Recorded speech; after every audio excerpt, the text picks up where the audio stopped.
जय जय श्री राम। आप सभी का जीवन मंगलमय हो। सभी सज्जनों,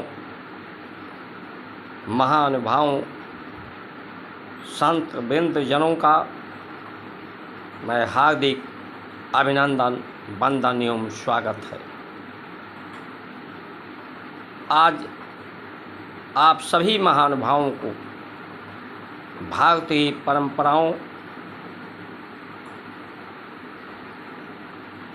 सनातन धर्म की संस्कृति और परंपराओं के अनुकूल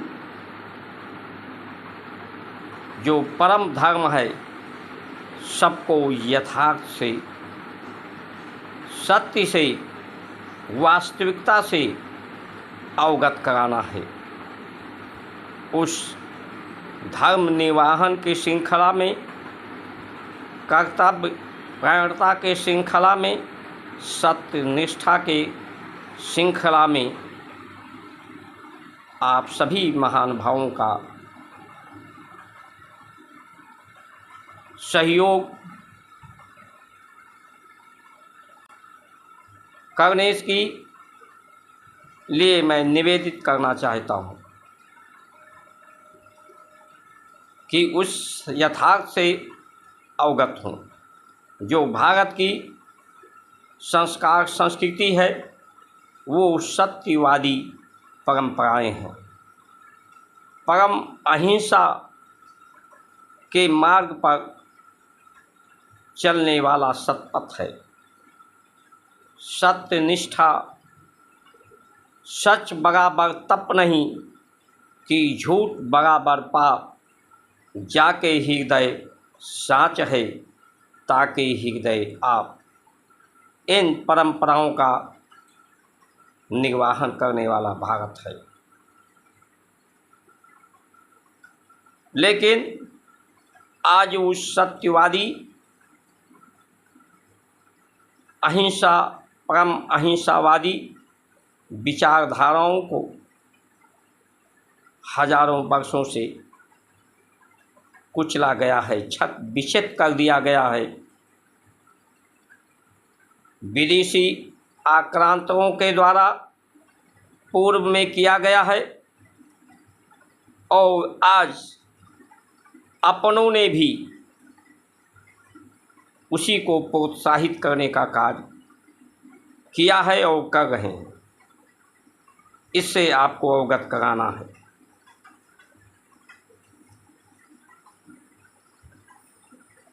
जो हिंसा है, हिंसा का पर्याय जो आहत करना है,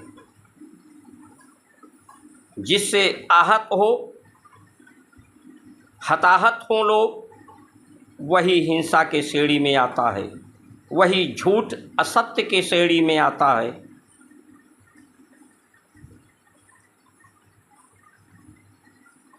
और ये हिंसा का मुख्य कारण ये वाणी, ये विचार ही है। जिह्वा जब मुख में दांतों से तालू से टकराती है तो ये आहत होती है। ये हिंसा की तरफ होती है। शब्द से ही सभी तत्वों का निर्माण है। जितने भी तत्व हैं वो शब्द के अनुरूप ही हैं, उसी के रूप ही हैं। शब्द में प्रभाव होता है, गुण होता है, परिणाम होता है। शब्दों के द्वारा ही किसी को हंसाया जा सकता है, शब्दों के द्वारा किसी को रुलाया जा सकता है, शब्दों के द्वारा किसी को क्रोध दिलाया जा सकता है, शब्दों के द्वारा किसी को हताहित किया जा सकता है, शब्दों के द्वारा किसी को उत्साहित किया जा सकता है, प्रोत्साहित किया जा सकता है। शब्दों के द्वारा किसी को सम्मानित किया जा सकता है, शब्दों के द्वारा किसी को अपमानित किया जा सकता है। इसलिए ये शब्द ही हिंसा का कारण और जो सत्य विचारधारा है वो परम अहिंसा का कारण है। ये शब्द आते कहाँ से हैं? ये अन्न से आते हैं, आहार से आते हैं।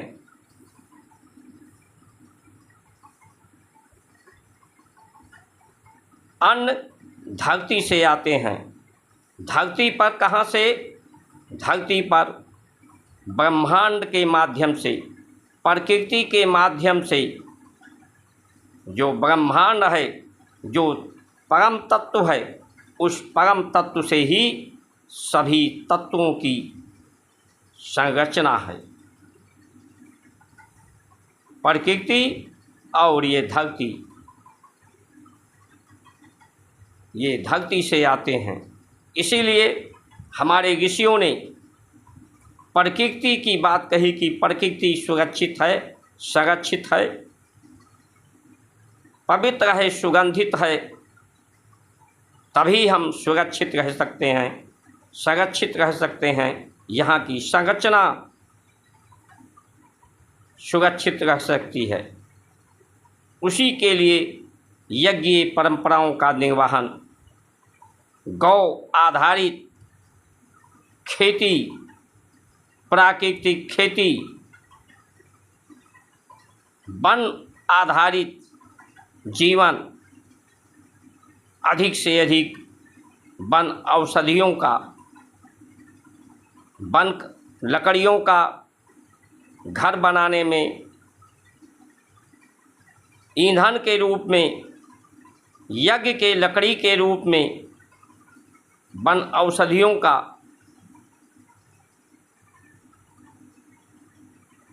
बर्तन के रूप में मनुष्य का पूरा जीवन, भारत की संस्कार संस्कृति वन आधारित, प्रकृति आधारित, गौ आधारित, गुरुकुल विद्या जो निस्वार्थ निःशुल्क दान आधारित सामाजिक सरोकार दान से जिसका निर्वहन होता रहा है भारत की परंपराओं में, जिससे लोगों को योग्यता बनाने की, योग्यता लाने के लिए प्रकृति से, परमात्मा से, सृष्टि से सबको जोड़ने की, तत्वों से उसका संज्ञान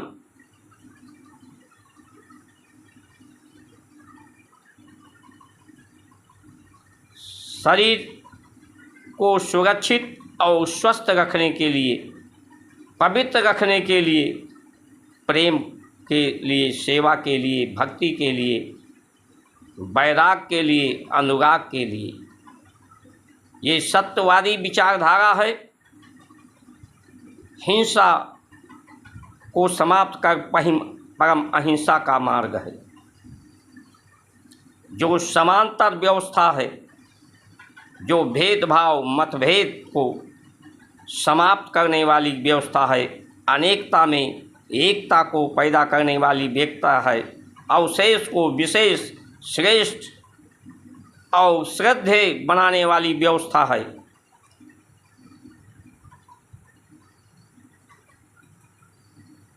जब आहार पवित्र होगा, धरती पवित्र होगी, प्रकृति पवित्र होगी, तभी मनुष्य पूर्ण रूप से स्वस्थ और शांतिपूर्ण, सौहार्दपूर्ण जीवन सबको उपलब्ध होगा। सत्यवादी सद्ज्ञान के द्वारा ही लोग ईमानदार, समझदार, जिम्मेदार और बहादुर होंगे।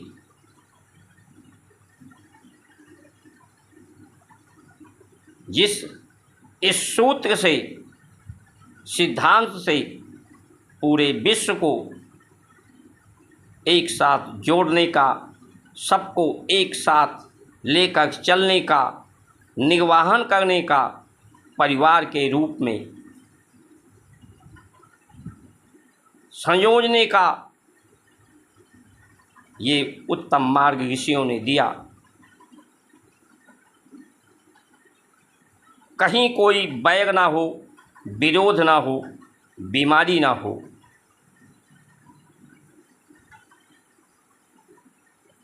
लेकिन आज हिंसा का पर्याय लोग किसी को मार देने को, किसी की जान लेने को ही हिंसा कहते हैं।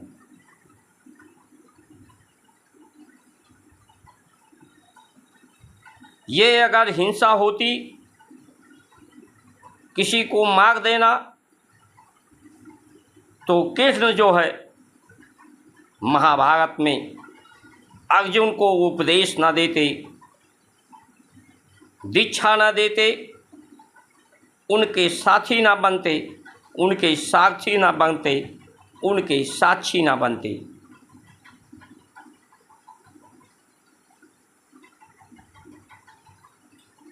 सत्य यही जो अर्जुन को उपदेश किया, अर्जुन के शंका व्यक्त करने पर कि ये मैं युद्ध नहीं लड़ सकता, किससे लड़ूं? जो सामने खड़े हैं वो अपने हैं, गुरु हैं, थोड़े से राज के लिए, धन के लिए, पद के लिए मैं ये पाप नहीं करूँगा।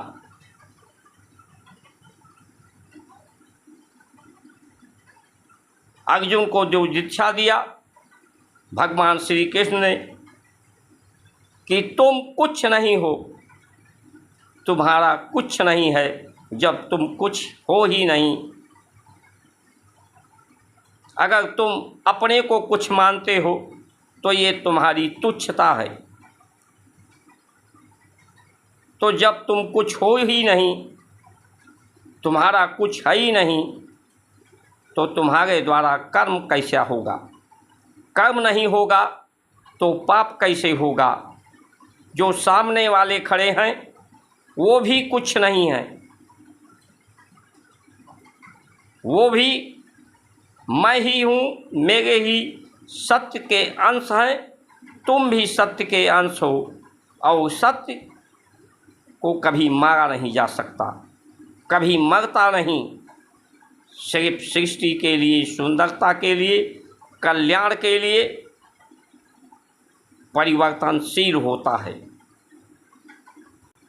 इन्होंने, कौरवों ने हिंसा किया है अपने वाणी से, व्यवहार से और कर्म से, इस शरीर से। इसलिए इनके शरीर का परिवर्तन होना है, होना चाहिए। यही सत्य है, यही परम अहिंसा है। इसलिए हे अर्जुन, तुम इसके निमित्त बनो।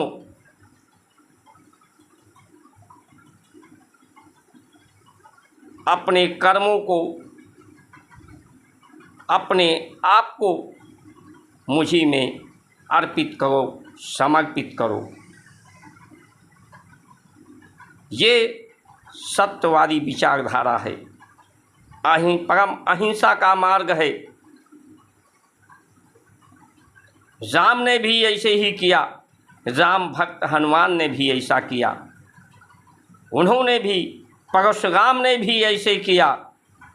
सभी ने, जो हिंसा फैलाने वाले लोग थे, अपने वाणी से, अपने व्यवहार से, अपने कर्म से, अलगाववादी विचारों से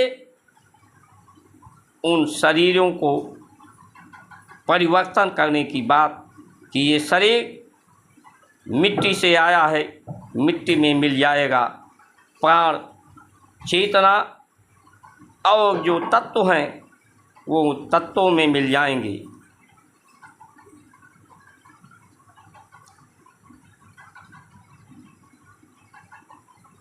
किसी ने हमारे सद्ग्रंथों में कहीं ऐसा उल्लेख नहीं है कि सिर्फ प्रवचन करना या राम राम जपना ही, राम नाम जपना पराया माल अपना, मुख में राम बगल में छुरी, ऐसा उपदेश कहीं नहीं है। आज की जो स्थिति है,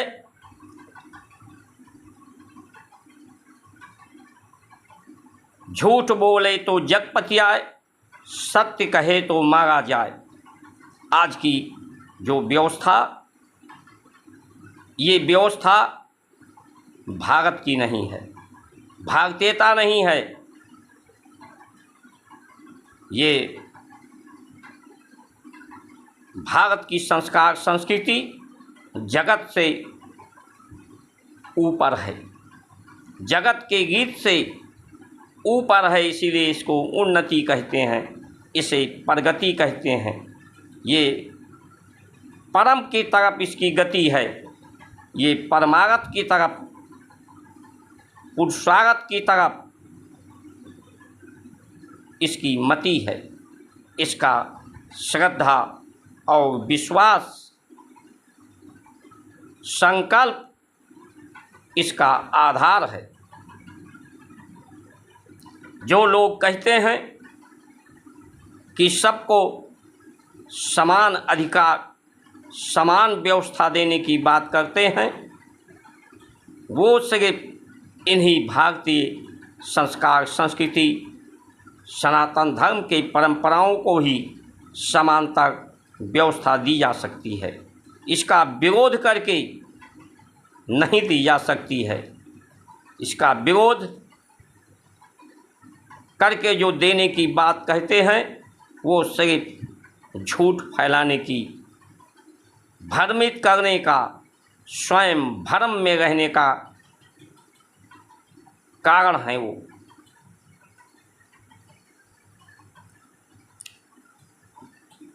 मुगल आए चाहे अंग्रेज आए, उन्होंने क्यों यहाँ के सद्ग्रंथों को जलाया, क्यों मंदिरों को तोड़ा, क्यों धर्म का परिवर्तन कराया? उसके मूल कारण भारत को कमज़ोर करना, भारत को बेईमानी के मार्ग में चलाना, असत्य के मार्ग में चलाना, अलगाववादी व्यवस्था, जात पात भाषा लिंग के आधार पर बांटना। क्योंकि जब सद्ज्ञान खत्म हो जाएगा, सद्ग्रंथ खत्म हो जाएंगे, परंपराएं खत्म हो जाएंगी, तो लोग ईमानदार नहीं रहेंगे, समझदार, जिम्मेदार, बहादुर नहीं रहेंगे। ये उनकी षड्यंत्र रही है, मुगलों का भी और अंग्रेज़ों का भी।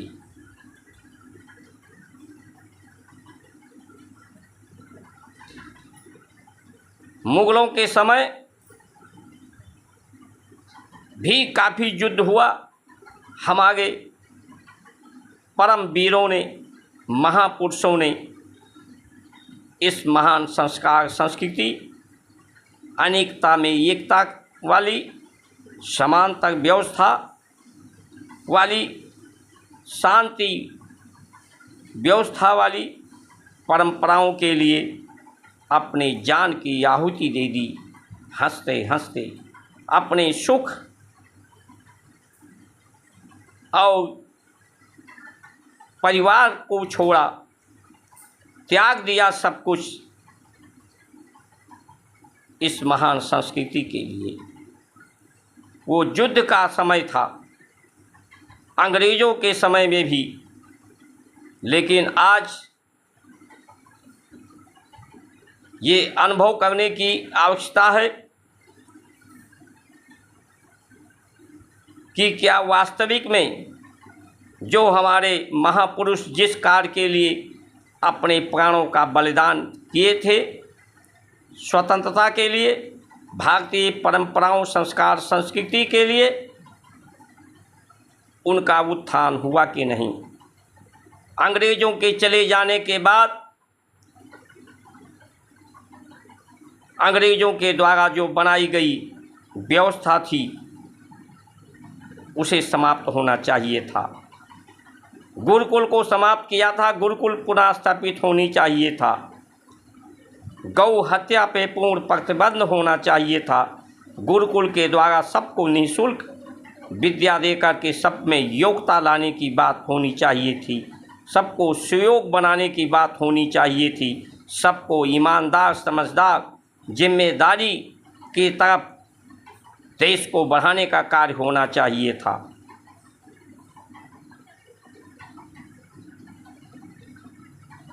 उनकी व्यवस्थाओं को अलगवादी, असत्यवादी, हिंसावादी व्यवस्थाओं को समाप्त होना चाहिए था। लेकिन हुआ क्या? इसके विपरीत हुआ। जो मुगल चाहते थे वो भी प्रोत्साहित हुआ। मुगल मांसाहार भोजन को चाहते थे, संसार को भोग का विषय मानते थे कि संसार का जो तत्व है या नारी हैं वो भोग का विषय हैं। अलगाववादी व्यवस्था, संस्कार, संस्कृति की विरोधी विचारधारा आज उसी को तो प्रोत्साहित हो रहा है। जो मुस्लिम देश हैं विदेश के, वो इसीलिए हमारे सरकार के प्रधानमंत्रियों का पीठ थपथपाते हैं, उनका सम्मान करते हैं, क्योंकि वाह, तुमने ही मेरी व्यवस्था को तो सुदृढ़ किया है, आगे बढ़ाया है। तुम्हारी पीठ थपथपाने की आवश्यकता है, तुम्हें सम्मानित करने की आवश्यकता है। और हमारे देश के लोग समझते हैं कि भारत का सम्मान बढ़ रहा है।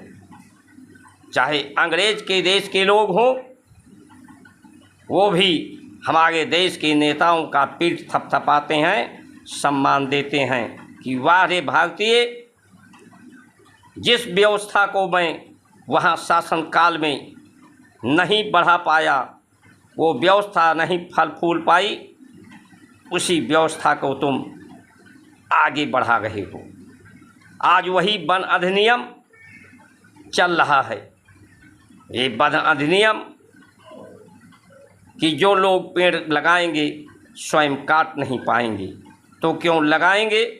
पर्यावरण यहाँ का खराब होगा। लकड़ियों का ज़्यादा से ज़्यादा लोगों के जीवन में जो उपयोग था, वो प्राकृतिक का जो सहयोग था, सत्य था, वो समाप्त होगा। चाहे वन औषधियों का हो, जो प्राकृतिक खेती थी उसे रासायनिक खादों के द्वारा, रासायनिक कीटनाशकों के द्वारा, हाइब्रिड बीजों के द्वारा, अधिक से अधिक मशीनरियों का उपयोग करके, जिसके रासायनिक खादों का उत्सर्जन करके लोग प्रकृति में जहर घोलने का काम, लोगों के जीवन में जहर घोलने का काम, रक्त में जहर घोलने का काम किया। लोगों में मतभेद फैला करके परिवार को समाप्त करने की बात इन्होंने किया। भारत एक परिवार की परंपरा वाला देश है। परिवार जहाँ पर एक साथ लोग मिलजुल कर रहते हों, एक दूसरे का सरोकार जिनका है, सहयोग है, साथ है, संगत का असर ही व्यक्ति में होता है। संगत मूल्य है। एक ज्ञानी का हम प्रवचन सुन रहे थे। उन्होंने कहा कि लड़की की शादी करनी हो तो उसके मित्रों को देखो, उसके माँ बाप को मत देखो कि उसके चरित्रवान है तो बच्चा भी चरित्रवान होगा, इसकी गारंटी नहीं है। मित्र जैसे होंगे, जैसी उसकी संगत होगी वैसा ही होगा। सत्य भी यही है।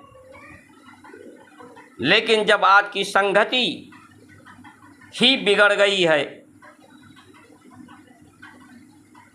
शराबों का इतना अंधाधुंध बिक्री प्रयोग हो रहा है, जुआ का प्रयोग हो रहा है, हर क्षेत्र में जीवन जुआ बन गई है।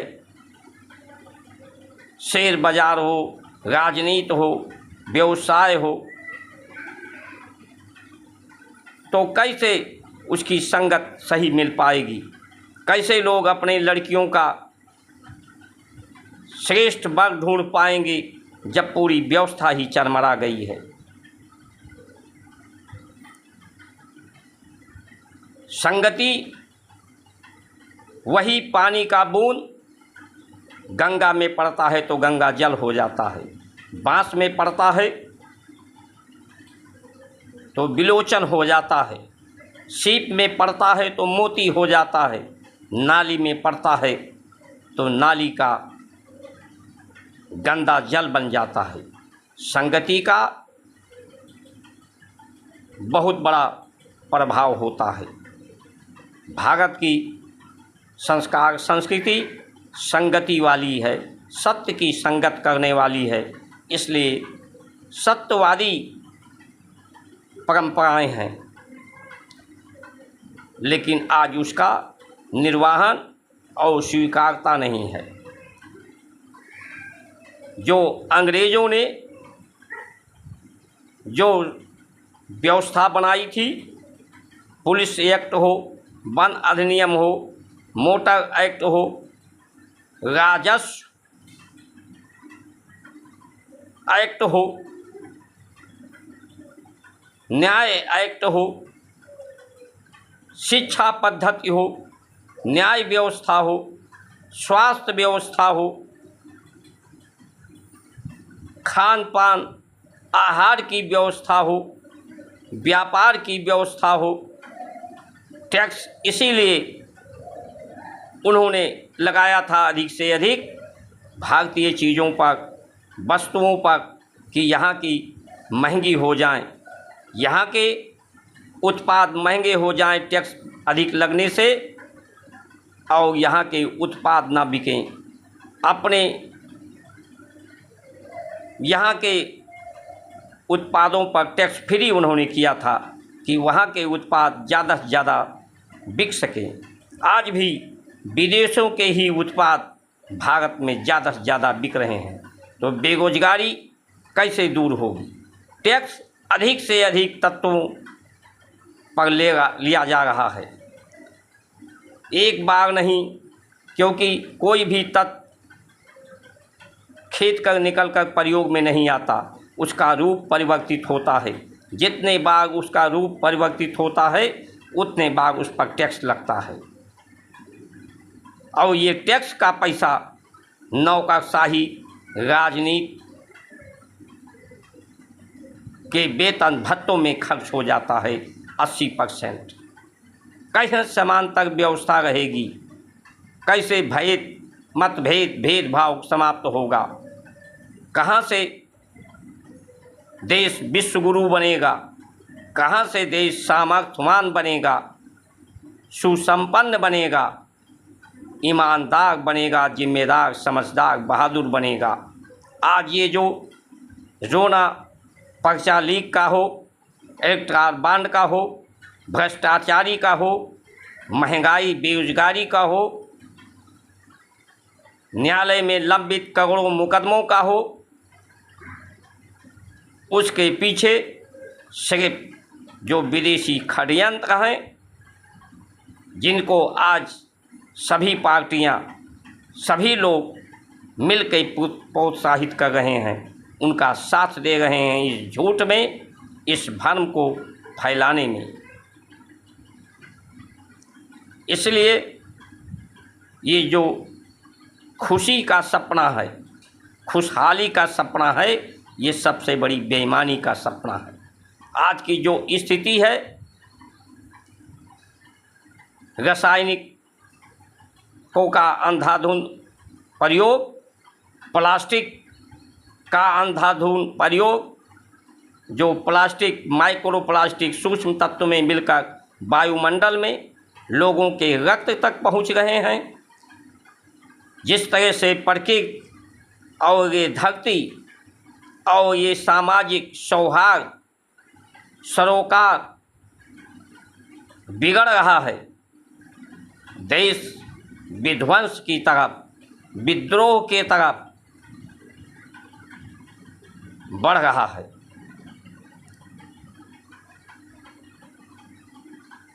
इसलिए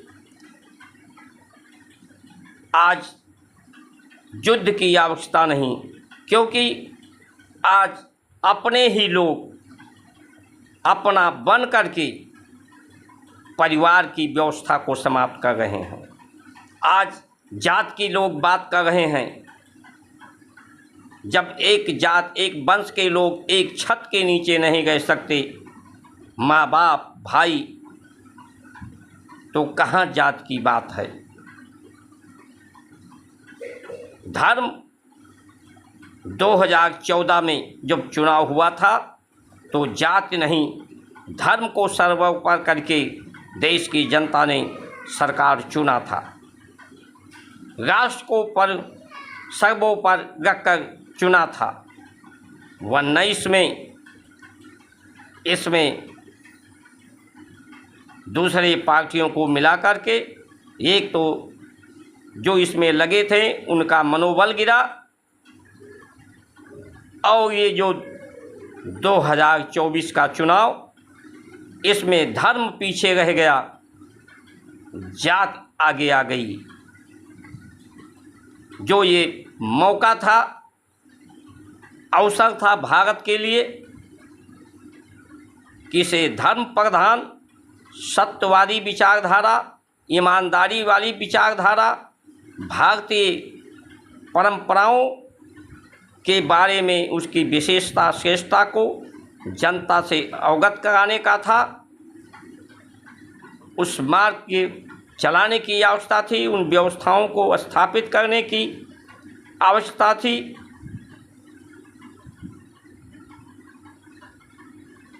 सरकार रहे ना रहे,